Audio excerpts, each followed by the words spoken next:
The part of the reason that the Dutch government is down the necks, on the necks, let's say, of the farmers is because environmentalist activists have taken the Dutch government to court to force them to comply with European Union top-down environmental apocalypse oriented European Union regulations that are aimed at reducing, let's say, carbon output, but also reducing other forms of pollution. And now nitrogen pollution can be a problem if excess fertilizer enters waterways and so forth. It can cause algal blooms.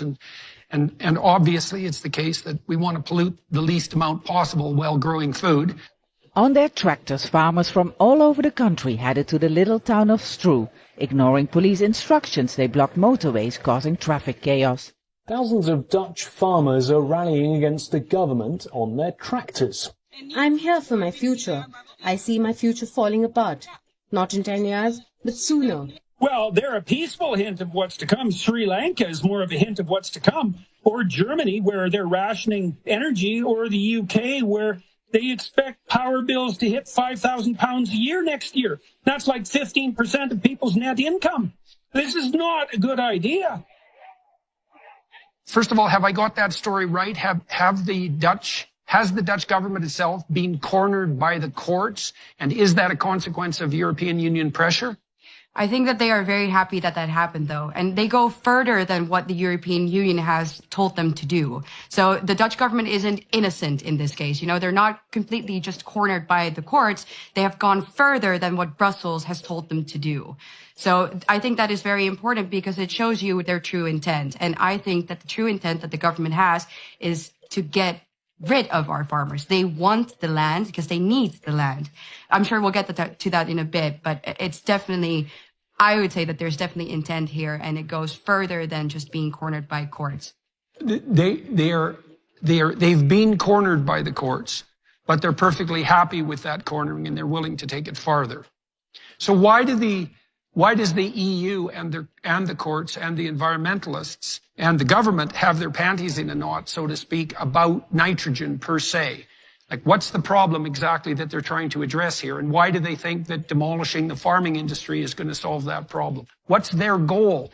Like, if you had to frame it positively, what would their goal be? Well, the story is that they want to preserve nature. So there are designated areas in the Netherlands that are natural reserves, so to say, and they have decided, it's a political decision, that that landscape cannot change. So it has to remain the same. It has to remain the same as it was, for example, 25 years ago. So that means that certain sand dunes, for example, can't have vegetation, or certain plants can't grow there. It needs to look exactly the same. So they say that that is to protect nature, but it's a political choice of how you want your country to look, how you want, the landscape, the countryside to look.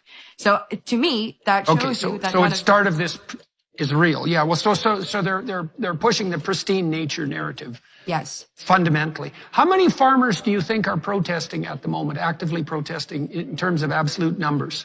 Physically protesting, keeping in mind I do these things around the world, so most of the people will be the support base that never go to a protest. So your support base is always difficult to measure, actually.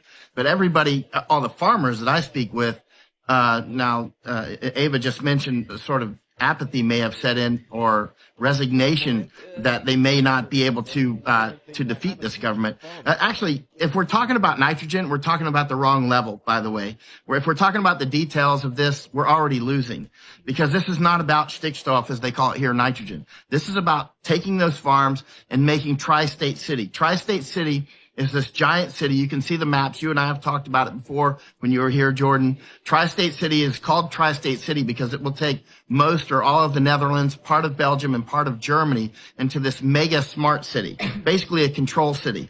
And it happens to end at Rotterdam, which is at the end of the railhead all the way from Shanghai. So the railway all the way from Shanghai, China, all the way across Asia will go right through the middle of Tri-State City, and we'll be sitting in Tri-State City right now. So you've got to take that farmland. If we go back in history and we look what Stalin did in the Ukraine, 32 and 33 in the Holodomor, one of the things the main people that he targeted were the kulaks, the farmers, right? So he did an information campaign. This is all about information war. He targeted the kulaks, labeled the kulaks, labeling somebody a kulak was like then using the information war, convince people that all their problems were the result of the kulaks. And if you just take their farms, your problems will go away. So basically did a replacement strategy, right? And so people came in, killed the kulaks, and took their farms and had a massive famine, right? Because the ability to farm. I talked with a fisherman yesterday at the protest. His family has been fishing since the 1400s, as far back as he can track it, right? Fishing and farming is what they know how to do, right? So when you do these replacement strategies, for instance, that Mao did, of course, Mao studied Stalin, you've got to get rid of the farmers. So it has nothing to do with nitrogen. That's completely irrelevant. Again, if we're talking nitrogen, we're losing. Now, on a bigger picture, you know that I study migration deeply. HOP, the human osmotic pressure. The human osmotic pressure is the push and pull of the migration. I just left Darien. I just left the Darien Gap between Panama and Colombia again. That's why I dress in these funny clothes. And so I was just down there watching Chinese come through in large numbers, mostly military-age males. The Darien Gap is that area between Colombia and South America, between Colombia and Panama, where it's an hourglass from Africa and Asia and South America through Panama up to the United States. So we have about 1,000 people a day coming through there right now from about 140 countries. Now back to work. Let's bring this back to Netherlands. There's a clear replacement strategy going on. That's what Stalin did with the Holodomor, right? Replacing the kulaks. That's what Mao did. That's what Pol Pot did. That's what so many other people, that's what they're working on now in South Africa and have done in other African countries, right? Right now, people are coming in from about 140 countries just through the Darien Gap. Here in Netherlands, or let's go over to Luxembourg, a neighbor of Netherlands. I was there last year, and approximately half of the country now is actually migrants. You can see that on their official website. Now, the migrants who are coming in are not monocultural. It's not just Afghans or Pakistanis or Yemenis or something like that. So the divide and conquer is already done in that regard. For instance, one pig farmer that I was with in Netherlands last week, I asked if he's hiring any migrants. He said yes. He had a bunch of Afghans who were great workers, he said. And but then they suddenly got their residence cards to live in Netherlands, and now they're getting paid to stay here, so they had to quit their work, right? He grows pigs and pears and Christmas trees. So then he hired some other people from Africa and other countries, Ukraine and other places. But he hires people from different countries that are migrants, right? They're prepping the Dutch mind, and they're doing the same in Finland and other places to start taking in migrants into your homes. They're not doing it yet. They're not ordering it. There is a law in the Dutch books that in a case of emergency, you'll have to take people into your homes, right?